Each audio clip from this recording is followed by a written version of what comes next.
Hi guys, just Howard here, grateful alcoholic.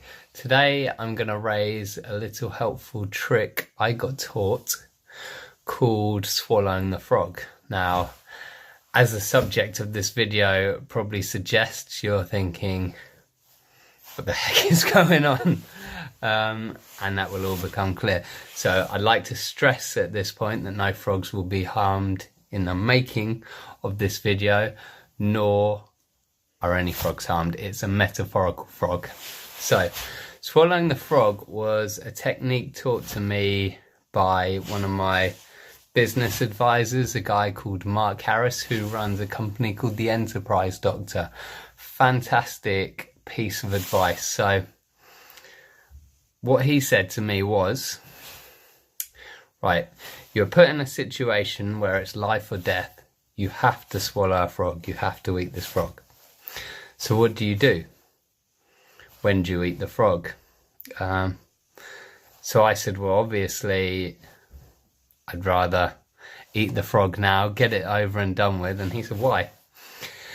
Well, because otherwise I'm just going to sit there all day worrying about having to eat this disgusting frog, and then going to have to eat the frog anyway if I want to live, which hopefully I do. Certainly at the minute I do. So I'm going to eat the frog first thing. He said, okay, now have a look at the situation we were discussing a minute ago. And I think it was to do with my electrical business dealing with an uncomfortable situation with one of my staff. And I was sat there worrying about how do I go through this moment with my staff. I'm not looking forward to it. I don't like being a tough boss. I like being a friend and getting on with everyone. Unfortunately, that doesn't work in business. That doesn't work in life.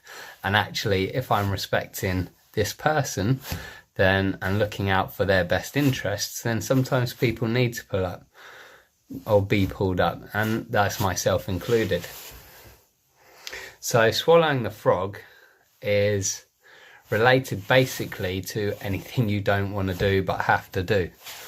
So you can sit there and stew over it, worry about it, get anxious over it, delay it, put it off, procrastinate, whatever it may be.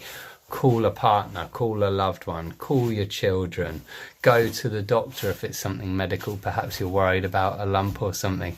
Answer those unanswered bills. Maybe you're getting bills through your door you can't face or can't deal with for whatever reasons, dealing with your boss, dealing with stressful work situations. The possibilities are endless, but the action is, you can sit there worrying, and I've done it myself, worrying for days upon days about doing something before doing it. My experience is 99 times out of 100, the actual action is never as bad as I make it out to be in my head, normally. Like I say, that's 99, there is that 1% which it isn't. But what is true for all of those is every minute I spend wasting inside my head, every minute I spend worrying, is just a lost, horrible minute. Whereas if I do that action as soon as I possibly can, get it over and done with, I can move on with the healing process inside my mind, the healing process with the person, if it involves someone else, start putting plans into action if it's about debt, for instance, or about work, or whatever the situation may be. So if you're struggling with any situation and putting it off and delaying it, try and remember what I try and remember, which is swallow the frog. The sooner you swallow the frog, the sooner you can move on.